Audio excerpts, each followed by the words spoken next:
And welcome back to the Salem Civic Center. Hoopsville Vignettes. We're here with MIT's Mitchell Cates and Will Tashman. We're looking forward to the Final Four here coming up and their games against Wisconsin-Whitewater. And guys, clearly MIT's made a great run, gotten lots of national attention, but you guys seem to have this confidence that this is kind of what you expected. Yeah, I mean, we came into the season from the first day and said our goal is to get to Salem and win the national championship. And so we expected nothing less than to be here. And so it's great that we achieved our goal, but we aren't satisfied yet with just getting here. We want to win the whole thing.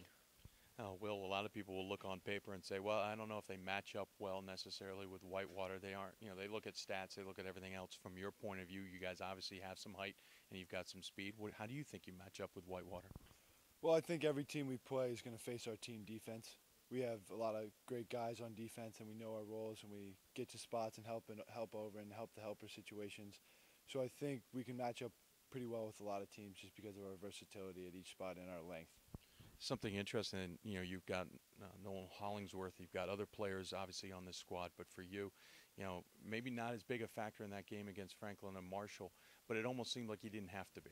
Yeah, we got a lot of guys who can step up on any given night. Obviously, that night Mitch and Jamie carried a load. Noel's done it time and time again. When he had 37 in sectionals. So we had 3 or 4 guys who can step up offensively and carry us for a night. So that makes me think, if I do my part on defense, we should be fine for those nights. And Mitchell, from your point of view, obviously the NCAA has almost been kind of a coming out. Everyone knew you were a good player, but you've really had some great numbers, and you played very well so far in the postseason, and you really had a good game against Franklin and Marshall as well. Yeah, I mean, I try to do whatever my team needs me to do.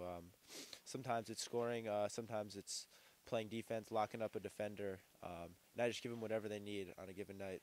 And in the tournament, sometimes they rely on me a little bit more to score, and so that's what I'm going to try to give them. Clearly, there's little things you're going to have to do to get past Whitewater, execution, obviously all those things. In your mind, what is going to be the key from your point of view to beat Whitewater and play for a national championship? I mean, they have a very good player in Davis, but I think our team defense will help control him. And I think it really comes down to defense. I think offensively we've been fine all year. We've been shooting the ball. Our post players are excellent inside. And so if we could D them up, I think that we should be fine. Will, same point of view from your end. Yeah, absolutely. I think defending and, we play good defense, force them into bad shots, and make sure they don't get any second shot opportunities. Once we get the rebound, we're going to get out on the break, get some easy buckets, and hopefully take control of the game. And quickly, you guys have had to play some injuries. Obviously, key player in Billy Bender. Not sure if he's playing. I'm not going to ask you whether he's not. We don't want to give away. But how have you guys had to adjust to what is essentially a shorter bench? I mean, Dan McHugh stepped up. He went from playing about 15 minutes a game to going 40. We have a thin bench. I mean, if you look at the stats, it's no secret. But we have guys that can step up if they need to, and he's a senior, and he proved to be a lockdown defender that we needed. In both games in the sectionals, I mean, he brought it. He held his man to, I think, 0 points in the Franklin and Marshall game, and so we have guys that can step up if we need, and if guys go down, we'll be fine. Mitchell Cates and Will Tashman from MIT as they get ready to take on Wisconsin-Whitewater on Friday night's semifinals.